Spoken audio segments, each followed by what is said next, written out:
I believe there's no excuse for not knowing how to do something anymore. There's no lack of information. From ReminderMedia, this is Stay Paid, a sales and marketing podcast on a mission to help you close more deals and retain more business. Hosted by the VP of Marketing, Josh Stake, and ReminderMedia's president, Luke Akery. So get ready to hear the golden nuggets that will allow you to live a life of freedom tomorrow, but only if you take action today. Welcome to another episode of Stay Paid. I'm Josh Stike along with Luke Akery, and in just a minute, we're going to be introducing you to this week's guest. But first, we would love it if you take a minute to subscribe to Stay Paid on Apple Podcasts. If you're not already subscribed, and leave a review along with a comment to let us know how we're doing.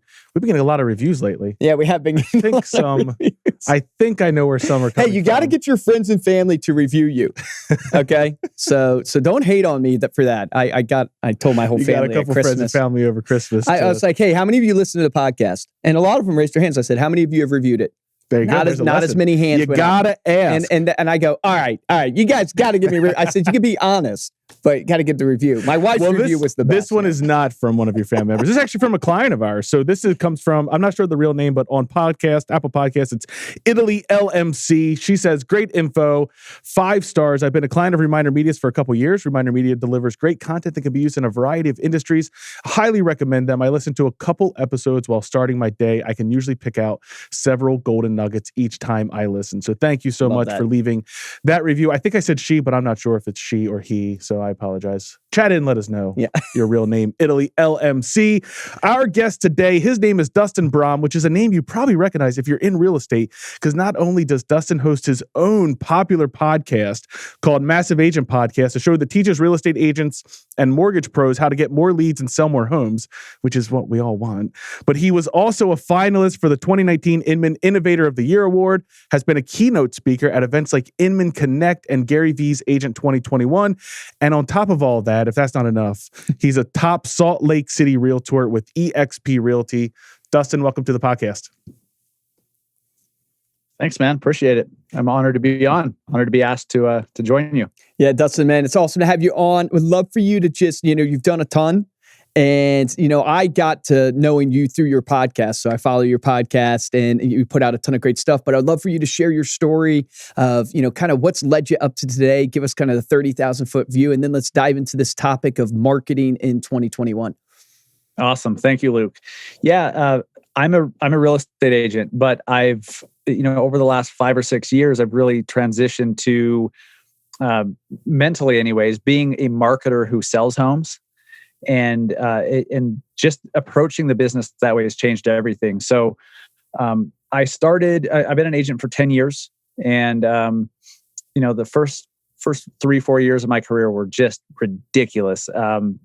So like struggling so bad, barely making ends meet, usually couldn't even make a meet. It's because I was following a mentor who is great and I learned a lot of great stuff, but we have very different personalities. And he loved chasing business. He loved hitting people up in the produce section at the frickin' grocery store. Like, hey, do you need to sell your house? Like he was that type of person. He was a true extrovert and I'm not. I'm an introvert. And so that never really clicked with me and I never really clicked with it. And when you're doing something that you A, don't like and B, just aren't good at, you're not going to have any success. Weird concept, right? And so I didn't. And it wasn't until out of necessity, I just started Googling how to get real estate leads. And I came across this concept of content marketing, attraction marketing.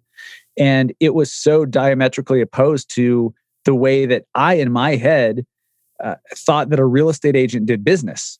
And because I thought literally that real estate agents, the way that the job is done, like the job responsibilities are to do what my mentor was doing. And I didn't understand that there were other ways to attract business until I Googled how to get real estate leads. And I came across Easy Agent Pro's website, who does an amazing job with their blog. And they were just giving out all these ideas. But they were also content marketing in that. And I'm like, wait a minute. So I could actually like launch a website. I could write some articles and do some videos, and I could actually have somebody call me wanting to hire me. And that was such a revolutionary idea for me. It was a total paradigm shift. And so I liked that very much because I'm like, that aligns with me, but then came the issue of, do I believe that I can do it? And at the time, no, I didn't, because I just didn't know how. Like, it was still a new concept. So I found some mentors who were very successful real estate bloggers and still are, like Bill Gassett, Ryan Fitzgerald, and Kyle Hiscock, and some of these real estate bloggers that have built their whole careers off writing articles and being found on Google. And I just started to copy what they did. Not literally, that's called plagiarism, but I was modeling what they were doing. And they were gracious enough and kind enough to, give me some pointers and, topic suggestions and everything. So I launched my own website. I had to borrow money to do it from my parents. It was only like, $500-$600 or so at the time, which I didn't have. Launched a website and just started writing articles. And I realized 3 months in that when my phone rang, that it was working.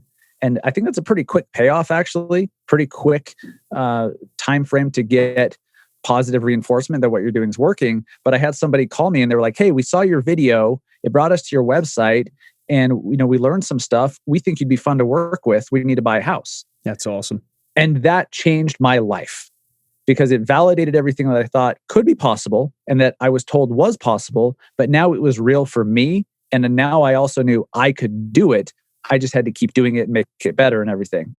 And it was wild. So ever since then, I've been obsessed with content marketing and how no matter what you do for a living, you can put out content, whether that's video, podcast, blog, reels, TikTok videos, whatever it is that's entertaining, educational, both, that somebody finds valuable, and then you can attract them to you to do business with you.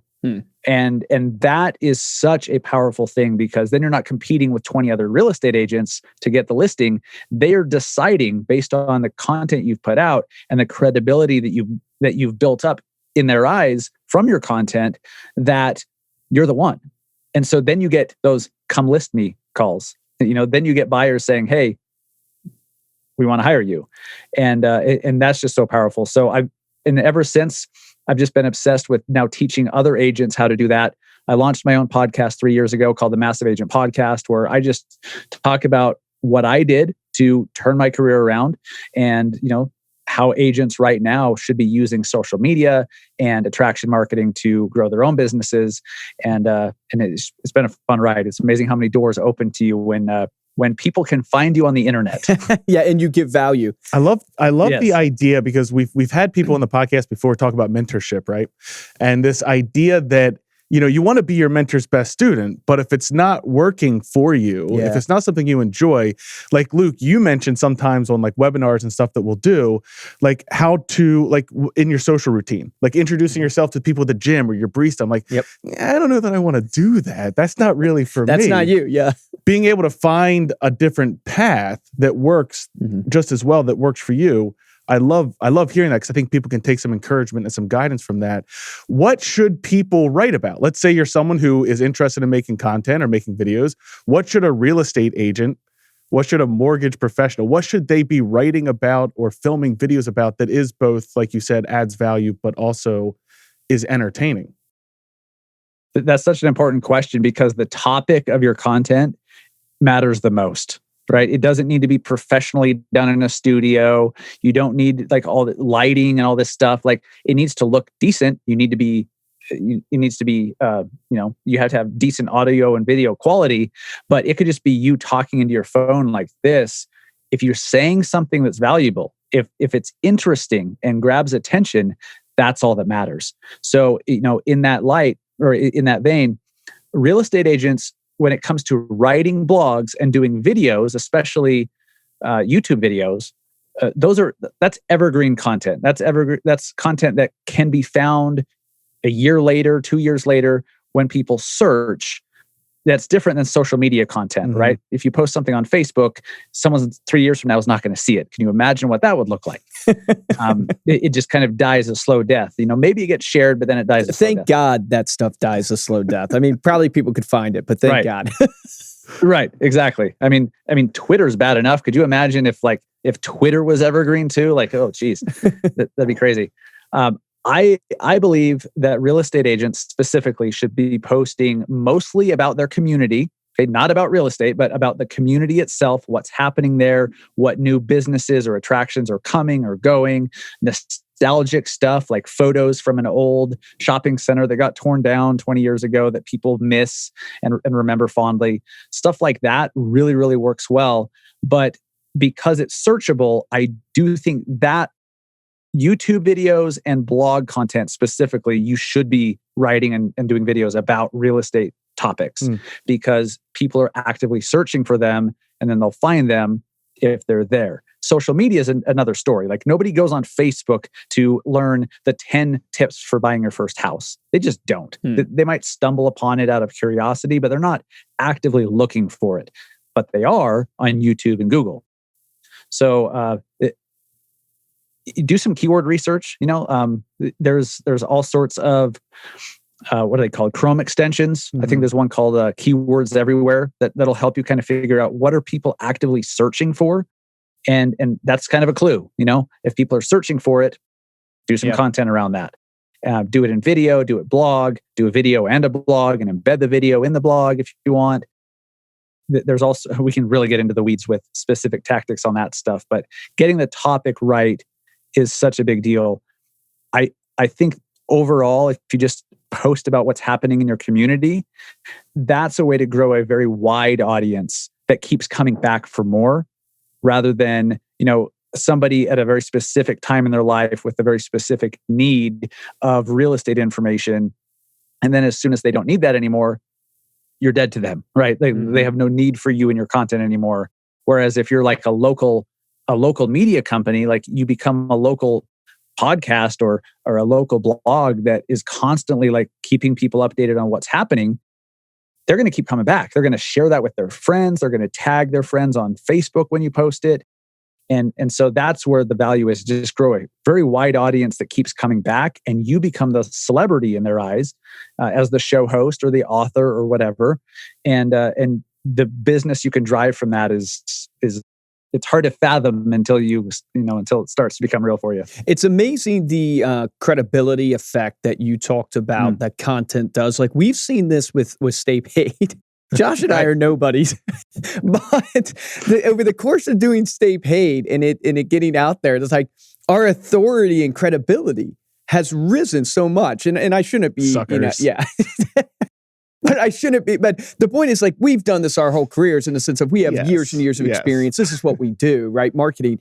But it's amazing all of a sudden when you have a podcast. It's like the book effect. When you write a book, all of a sudden you're the genius, you're the expert. So I love what you're saying. I know another golden nugget that I want to point out from your story that I thought was really good that I think people just, one, they don't want to do it because they feel like it's maybe not the right way. They don't want to copy anybody. But this idea of you don't have to reinvent the wheel, like I'm learning that more and more in my career here at ReminderMedia and building this business is going, why am I constantly trying to be this innovative genius that's going to be the Elon Musk to think of some, random thing that no one's thought of? Like there's nothing new under the sun. But what you did in that I thought was so like a golden nugget is you went to the experts, like you went and found the best in that field and what they're doing. And I think from a content perspective, you don't know what to write about, if you don't know what to do, it's like, go find the person.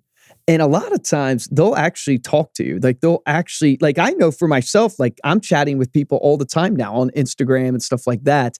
And so, and I also want to pick your brain on this idea of Clubhouse or whatever, because I saw you posting on this idea of Clubhouse now when you can actually get next to the experts. But I just want to point that out that you don't have to reinvent the wheel. And if you're out there trying to create your own magic sauce, you might get left behind. You got to add your spin on a wheel that's already, been created a lot of times. Yeah. No, I agree. 1,000%. It's something that I didn't figure out for way too long, but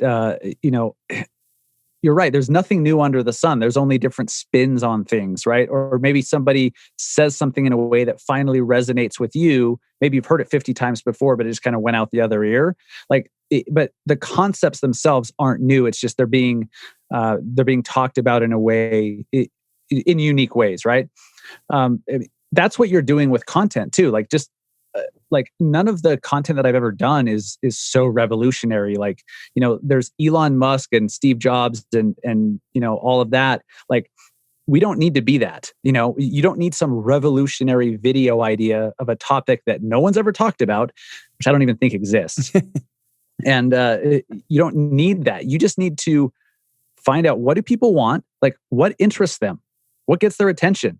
Right? And you know what drives me nuts, guys? I know I'm preaching to the choir here.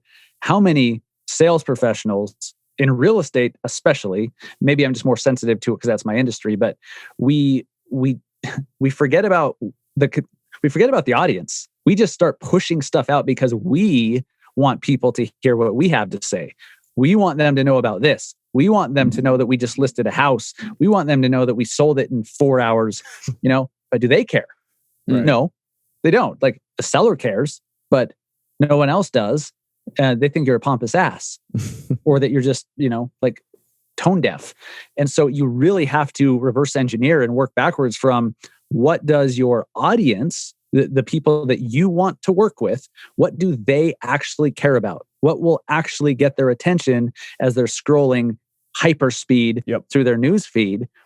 And, if you can figure that out, then you work back to, how can you provide that for them? And then how does that lead indirectly to business down the road? And what's funny is that's what works the best. Not coming straight at people and saying, hey, here's what I want you guys to see. I'm going to tell you this, even though no one gives a shit. I'm going to tell you anyways. And then strangely, it lands with a thud. Doesn't work. Yeah, but that's a long-term game. That's why most people just don't do it, because it's a long, like when you said you got your first one in 90 days and that like solidified it for you and changed your life but you had mentioned that that's actually a relatively short time frame for return on investment. I want everybody to hear that. Like, 90 days is short. Like, if you're getting something within 90 days, a lot of times with marketing campaigns, you've done a great job a lot of times if it's not a direct response type marketing you're going for. And I think a lot of people, they're not applying what you're saying, because playing that long-term game, giving content that's more valuable to the audience than to you, is something that doesn't really spark instant gratification a lot of times. And so they fall off on it. I mean, how many people have created a podcast and have quit, 10 episodes in? I mean, that's the biggest pain point of podcasts, is they quit like 10 episodes in or whatever it is. And it's because it's a long-term pod fade. The pod fade. The pod fade. It's a long-term game. So I want to ask you, because I think you really have a unique perspective on this. You're not only a practitioner, but you interview bright minds, right? That's what you're doing on this show that you have. And so when you look at 2021, with all the changes that have happened, like, from a marketing perspective, what are you encouraging agents to do? Like, where should they focus? What are the tools you're really seeing where the attention is? What are kind of your recommendations? Yeah, great question. There's no shortage of options, that's for sure.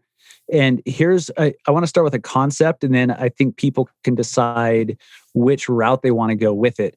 Ultimately, what you need to be doing, you have to understand what your goal is. You need to be seen by as many people as possible, as often as possible, in as many places as possible. Mm-hmm. And when they see you, you need to provide something that they find valuable. Okay. And so that could be done with a podcast. That could be done on YouTube. That could be done on TikTok, on Clubhouse. It could be anything, right? So dial in, like really, really focus in on what your strengths and weaknesses are and what you want to do. Because podcasting, you mentioned it, most people, 10, 15 episodes in, they're like, oh man, like this isn't catching on. I got 8 downloads. I'm done. yeah. This podcast thing doesn't work apparently. Right. It's been a scam. It's because they give up. And you have to really enjoy and be somewhat good at whatever avenue you choose to go down, whichever platform you want to focus on or whichever medium. You have to really enjoy it, because you have to do it long enough to see success. You have to do it long enough to win. That could be 2 months. It could be 2 years. No idea. There's a million different variables there, and variables that we don't even know, right? It is what it is. But if you enjoy it, it's so much easier to stick with it. And I promise you, like, the consistency over time, that's the magic. It's not that there's magic words, that there's no magical post that you can put out that attracts 5 listings. There's no magic Facebook ad that turns, that you convert 50% of the leads. That doesn't exist. It's a numbers game. It's a consistency game. It's being seen by as many people as possible, as often as possible. And the more that happens, you become familiar, you build credibility in their eyes, and you become credible in everything. And then when they are in that time in their life that they need your product or services, you're so familiar that they don't think of anyone else. So true, that man. you're top of mind. And so you could do that on any platform these days. Well, how many lead sources are you? Because I think the struggle is like there's so many lead sources, right? How many lead sources do you see or have you found in your own life like that you need to have implemented at one time? Like, do you have 3 going, 7 going? Because I agree with you. Like your whole principle there is spot on. I think holistic marketing is the name of the game today. Like it no longer is you have one marketing campaign, whether it's direct mail, and that's where you're just going to, get our referrals. That's just where you're going to get all your business from. You've really got to spread out to this holistic where you're seen almost like omnipresent. And that's where you need to move into. But how many lead sources are you seeing to be successful? Because people fall down because they're not consistent in their lead sources if they get too many. That's a great question. So my priorities, so here's how I do it. I try to participate everywhere on all the platforms. Okay. But where I really focus my efforts and make sure that every day that there's something there, Facebook, Instagram, LinkedIn, and then my weekly podcast. Okay. And the 3 platforms, I'm usually sharing content from my podcast. So those are my priorities. And then I try to figure out, how do I branch out? How do I, promote this or promote that? How do I grow my audience to people that don't know me yet over here, which is why I'm super excited about Clubhouse. And so for me, the answer is those 4, but that's with me, growing my brand, my coaching programs and everything within the industry. As a real estate agent, I think you could do very, very well with Facebook ads, getting leads, and then retargeting those leads over and over and over with content so that you become familiar. And then when they're ready, they respond. So you could really have one lead source. You just have to be seen more than once. It has to be, you have to be omnipresent. You have to continue showing up in front of them, because what happens is they feel like everyone's having that same experience. If they keep seeing you in their news feed all the time, they feel like everyone else does too. And they're like, wow, this must be they must be the biggest agent in town. That must be the top dentist in town because I see them everywhere.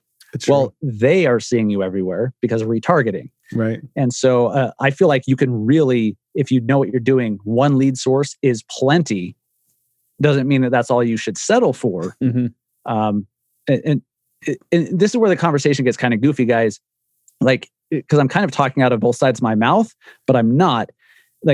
There's power in focus for sure, but you should always be striving to maximize. Okay, if Facebook's working really well, why not also be seen on LinkedIn, which is just going to help those that then see you on Facebook.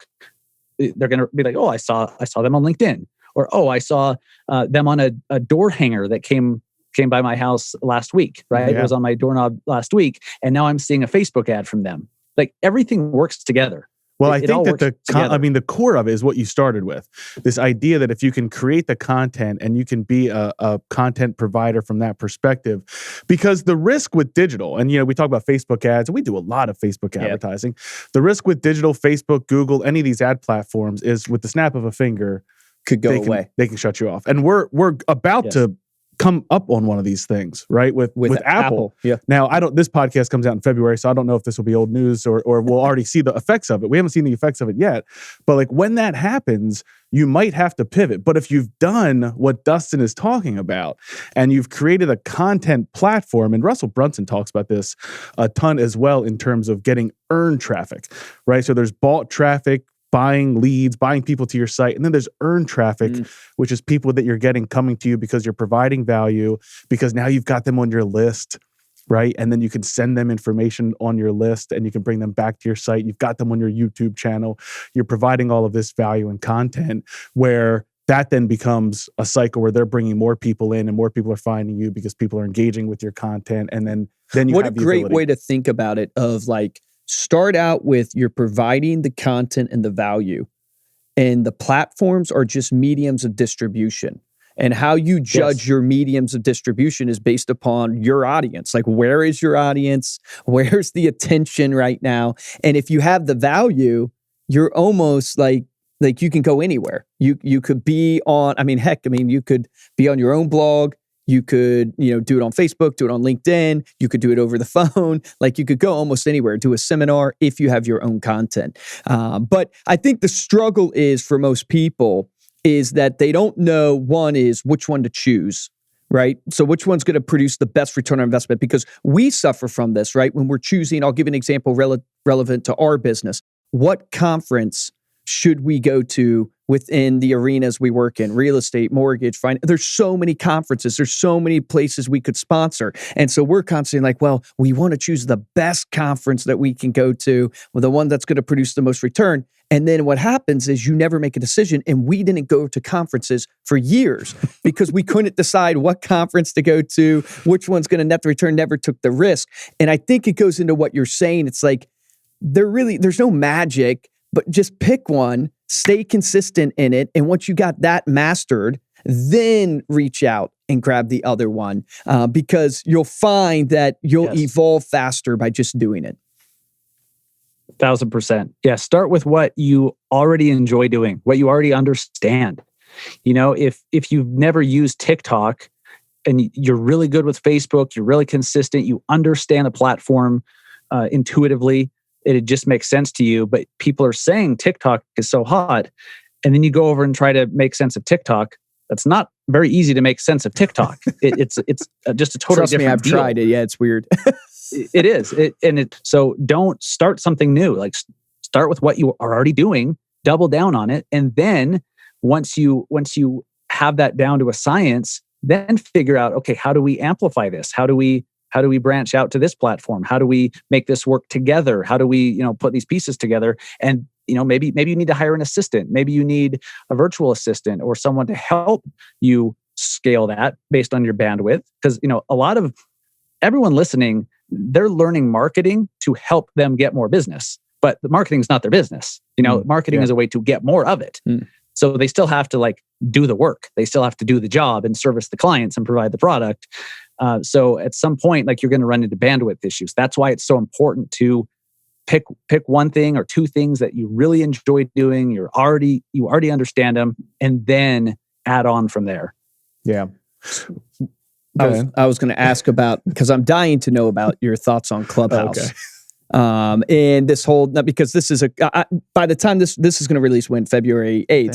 So, everybody who's listening to this, maybe you're all on Clubhouse already by now, but Clubhouse will be full on Clubhouse addicts by then. I'm seeing it, across Instagram right now. People I follow, obviously you're one that's been posting about it. Tell me a little bit about your thoughts on Clubhouse. Do you think it's a fad, or do you think it's going to stay? And for those who don't know, Clubhouse, as far as I understand it, it's basically a social platform that's audio based, and you can go into this social platform and there's literally rooms created. You have to get invited to get in, but there's rooms created. And the beautiful thing about it is you can be in a room with a freaking superstar. Like you could be in a room with Grant Cardone, with Dustin here, and they're speaking, and you have a chance to get up on stage and speak too, or you can sit there and learn and listen from these masters of the craft, and it seems to be really, really taking off right now. So I'm curious to know your thoughts on it.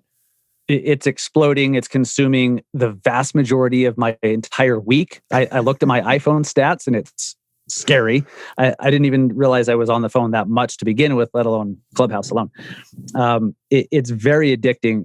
I do not think it's a fad, at least in its current, the way it exists today. As they continue to change the platform, because it's only iPhone right now. It's not even available to Android users. Oh, wow. I didn't know that. Yeah. I tell my Android friends, good thing you got an iPhone, Luke. I did. I got an iPhone. I switched over to the dark side. Yes, it's a good side to be. but it's so there's not everyone's on it yet, right? And so I think what's so cool, it's unlike anything I've ever seen. it's not just another iteration on the news feed, like Parler or whatever the hell that other one is that people have been migrating to, or since the election. Those are just kind of the same models. This one, it's like a live interactive podcast that anyone can join in on and listen to, and the gatekeepers are completely removed. To your point, you mentioned Grant Cardone. I was in a Clubhouse room earlier this week where Grant Cardone and Soulja Boy, the rapper, were arguing and debating money and wealth principles. It was bizarre and awesome all at the same time. Exactly. Where else? And if it was like, you could always listen to a podcast between those two, but the podcast wouldn't have an audience member being called up on stage or, and ask a question and then help steer the conversation. It's interactive. And so Tyrese, the actor, I think he was a singer too, I don't know. But, the Fast and Furious guy. Yeah. He was bad-mouthing those that have the private jets all over social media. Grant Cardone chimes in. He's like, hey, I have a private jet. And then those two started kind of going at it a little bit, and Tyrese was backtracking. And it's Dude, mind-boggling. That it is. Anyone can jump in and listen. But it's not just passively, consuming this stuff, which you can consume it the same way you do a podcast. You lock your screen, go walk the dog, and just listen to the Clubhouse stuff. You can create your own rooms. You can create your own stage, whether that's a local stage that's about your local community and you just want to talk about the arts festival that's happening this next weekend, or the local sports teams that, that wet the bed this year, didn't do so hot.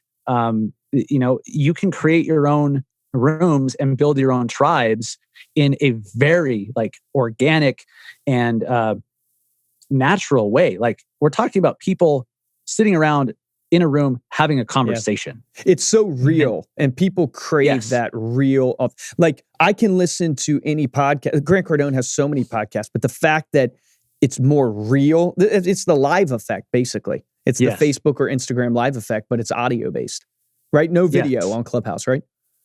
Correct. Yeah. And I keep hearing people say oh, I wish that they had DMs. I wish they had this, that. I'm like, no, the beauty of it is it's so unique. It's audio only. You don't have to get it's perfect for 2020 and this work from home life that we've all gotten used to. There's no camera. It's just audio. You can do it from wherever, doing whatever. It's funny that not being on audio or on video now is novel. Right. We went from audio only. That's a novel idea. That was what it was before. Revolutionary. Yeah, turning the camera off, revolutionary. I love it. Yeah, it's wild. I think Clubhouse is going to be a huge hit. Every single person that I know that has been using it, they're all addicted. They're like, wow, this really sucks me in. And so I don't see how that could really be a fad unless they change the platform and ruin it. Have you started a room yet? So how do you get people to show up? Have you started? Yeah. How do you get people to show up?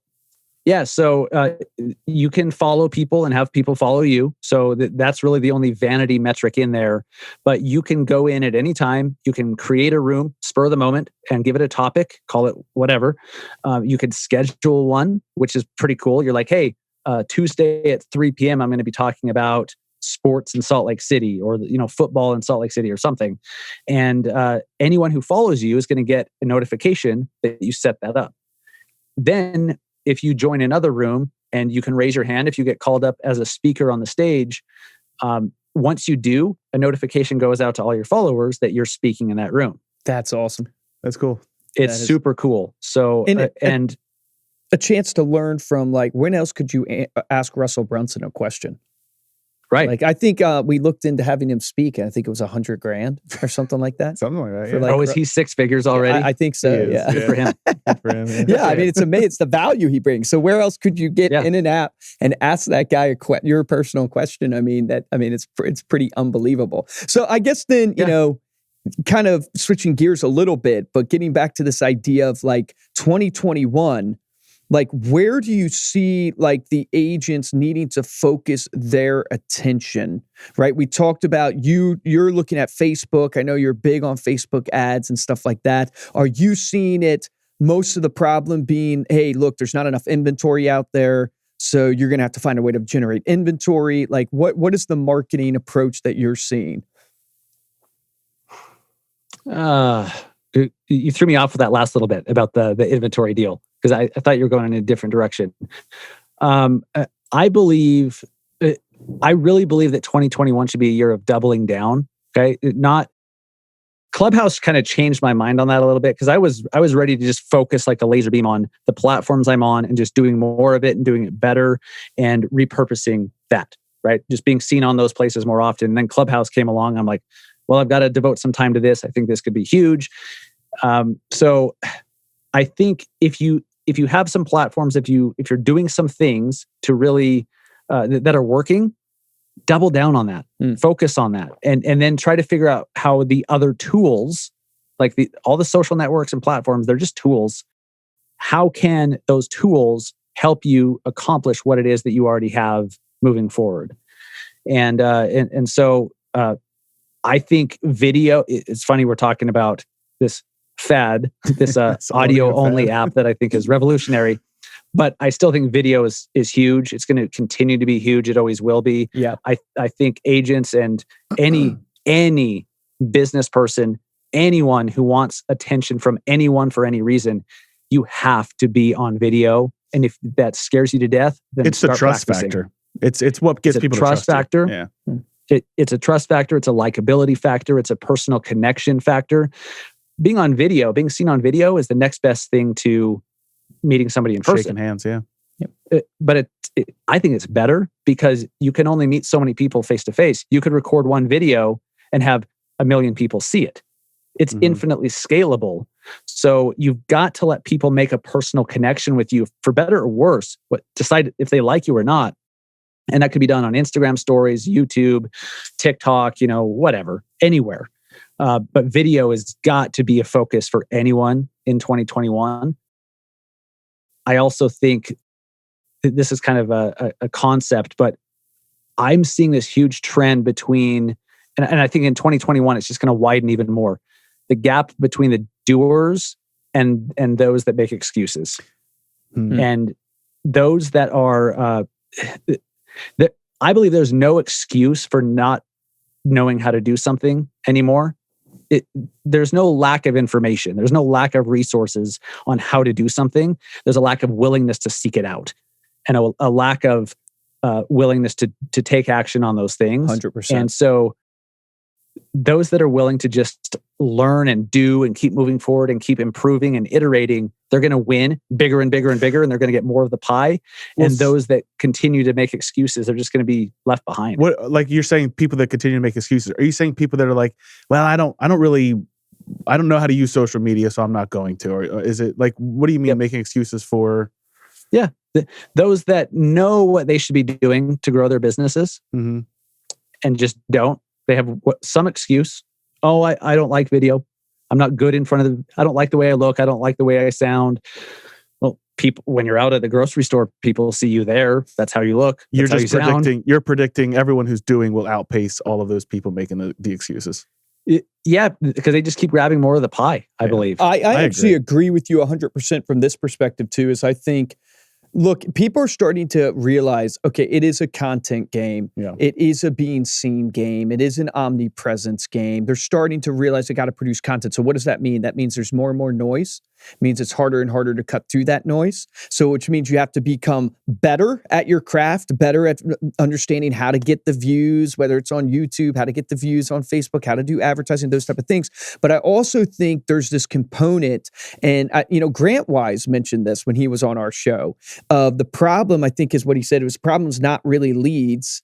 It's really in the lead follow-up is where the problem is. And I think it plays into what you're saying of the doers are going to outpace the people who don't. And it applies to you not only have to be seen everywhere, you have to be willing to take action on all these relationships that you're building and go the extra step, go the extra mile to build more relationships, do an unexpected experience for that person, because it's so much harder now to get that mind share in people's mind, to become that person business of trust, because so everybody's starting to put their brand out there now. So it's like the doers are going to be the ones who pick up the phone and actually have a conversation, who do a quick video message and shoot it on text. Like I posted right before Thanksgiving, I said, hey, what everybody should be doing for Thanksgiving and Christmas is you should send a personal message to your best, closest friends, best, closest clients. Shoot them a video message. I did it for some of mine, and I got a bunch of responses back. And it's like the people who are willing to do that, that's going to be the people who are going to win. The doers are going to win versus the people who are just kind of like, well, I'm applying the principle. Your video message to me must have got lost in the Josh, in the data. We got to talk about that later. I don't want to break your heart here. Live There's only on so much Stay Paid. bandwidth you can send over the internet. You gotta preserve it. So I got to ask you, man. So we ask every successful person who comes on the show, we're so curious about the development, right? Self-development, the habits that you implement that ultimately are the reason that you get the results you do. When you look at your life, what are the routines or habits that you've implemented in your life that you believe have driven the success for you? I've really just started to figure this out in a consistent way recently. Getting my fitness, my health in check has really made a massive difference business-wise. Confidence, and demanding respect. Like when you see somebody who's physically fit, like there's something about that, and it's all psychological. And you're like, wow, they take care of themselves. Like that's a serious person. Mm-hmm. And if you show up and you're looking the opposite, you're big, your shirt's untucked, and you have food all over your shirt and you're fat, you don't really demand respect. I'm sorry, that's just what are you gonna do? So I really have now made exercise 7 days a week part of my routine, tracking every single thing that goes into my mouth with my FitnessPal, so I know how many calories I'm consuming. I read 10 pages of a physical book every single day, and I consume as much uplifting and educational podcast or Clubhouse or audiobooks that I possibly can, trying to work on myself, trying to get better, trying to constantly, improve my mindset, improve my confidence, improve, my knowledge and skill set. And, what that looks like on a day-to-day basis changes for me. It depends on if it's a weekday or a weekend or what I have scheduled that day. But those are kind of the non-negotiables. I do a podcast every Thursday morning, and I have for 3 straight years. And I record that Monday or Tuesday every week, and it comes out Thursday morning. So that's a non-negotiable. And then I post once on Facebook, Instagram, and LinkedIn every day. That's another non-negotiable. And then, around once I get back from the gym, I go to the gym at like 4:30, 5 o'clock in the afternoon. When I get back at 6:30-ish, it's family time, dinner, hanging out with the kids, getting them a bath, getting them down for bed, really enjoy that. And that's kind of my routine. But it's rooted in taking care of myself and building or working on myself. And I've heard that forever, guys. Like, we've heard that forever. You got to work on yourself. But I was here and there. And then I'd stop, and then I'd start reading again, and then I wouldn't do it for a few months. And it wasn't until I did 75 hard in the middle, starting in Q3 of 2020, that changed everything for me. I'm consistent, and it's made all the difference in the world in a very short period of time. Your transformation on 75 hard is pretty crazy. Like, people should check that out. I guess you posted on your... I've been looking at it on the App Store. Have you been thinking about doing it? Yeah. You have to do it now, man. I've been hovering. Oh, I said it? No, I have to. Now you have to. I think we should all hold them Ariel, edit this part out. Yeah, Josh is committing to doing 75 hard. But what it is, for people who don't know, it's 2 workouts a day, right? Every day for 75 days, and one of the workouts has to be outside. Right? Yeah. Yeah. Yep. So 2 45-minute workouts. One must be outdoors. You have to drink a gallon of water every day. Oh, that's read right. 10 pages every day. No alcohol, no cheat meals. You have to follow a diet. It doesn't tell you what diet. You just have to follow a diet. And what's the other one? Take a progress pic every single day. Yeah. It's, I've had a huge physical transformation. 75 Hard has been part of that, but also I hired a coach. I hired a fitness and nutrition coach and trainer that, is pretty expensive, but the results I've had in a very short period of time are mind-boggling. And it taught me that you could be doing 90% of things right, but sometimes just a little teeny shift or a little change here or there changes everything. And I've learned that. So 75 Hard was great, but more like physically, yes, but mentally, it's like a mental Ironman. That's probably one of the best things I've ever done for my mindset is 75 hard. And obviously there's big physical, upside to that and physical benefits as well. But it all happened in 2020. I was sick of people about, I just got tired of the mentality of 2020, right? And I'm like, I'm going in the opposite direction. I love the concept of non-negotiables. Non-negotiables is such a great concept. All right, man. So knowing what you know now, what advice would you go back and tell your younger self? What would you tell that kid in high school? Actually invest. Start investing early. Okay, not saving money, but investing money. Because I did that a little bit, then I'd sell it off and spend it. Then I'd do it again, and had I just kept doing that, I probably wouldn't be here, right? That's one of those things that we all have been told a million times. We just don't do it. So start investing as early as you possibly can, regularly. Don't worry about the market ups and downs. Just invest regularly, and over time, boom. Also, work on yourself. Work on yourself more than you work on or for anybody else. And finally, marketing is everything. I don't care what you do or what industry you're in, but you being a great personal trainer or a great real estate agent or a great dentist, that's a prerequisite, of course, to success. You have to be good, but the best, there is no the best. There's who's known the most. Yes. Who has the most clients, who has the most business. That is marketing. And so if you realize that if you become a marketing expert and a marketing master with whatever you're doing, that is what will make you number one in your market, number one in your area. It's not being the best, real estate agent or whatever. Because what does that even mean anyways? It's who's doing the most business. That's great. Great advice. Yeah. Golden nugget. Thank you so much for being here, Dustin. Before we close out, let people know how they can follow along with your journey. Check out your podcast, all that good stuff. Thank you. No, I appreciate it. This has been fun. Great conversation. Just social media, @MassiveAgent on Instagram, on Facebook, Dustin Brohm on LinkedIn, and then MassiveAgentPodcast.com is kind of my home base or my mothership, if you will. Check it out. And, if you found some value today, shoot me a DM. Let me know that you heard me on the Stay Paid podcast, and we'll connect. Awesome, man. Thank you so much again. And thank you all for listening. To dive deeper into this episode, get all of those links that Dustin just mentioned. You can head on over to staypaidpodcast.com, as well as the show notes there as well. And if you're looking for ways to support the show, there's only 2 ways that we ask you to do that. First, head on over to Apple Podcasts, drop us a 5-star rating, leave a comment, let us know how we're doing. And the best way is to tell a friend about this episode and share it on your social media.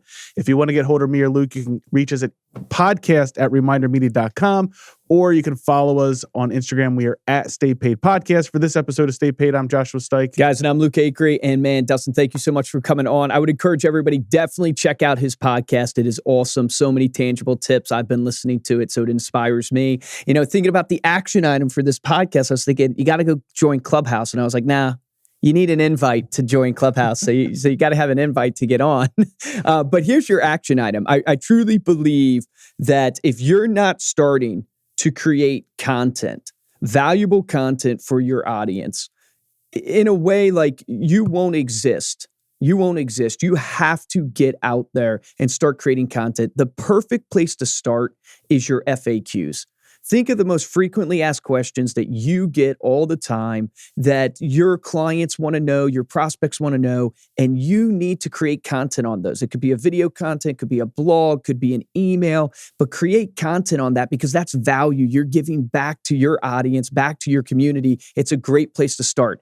Take action on that. Remember this, the difference between a top producer and a mediocre producer in every single industry Josh and I have worked in, and guess what? It's over 140 now? 160? 160 different industries Josh and I have worked in and helped with.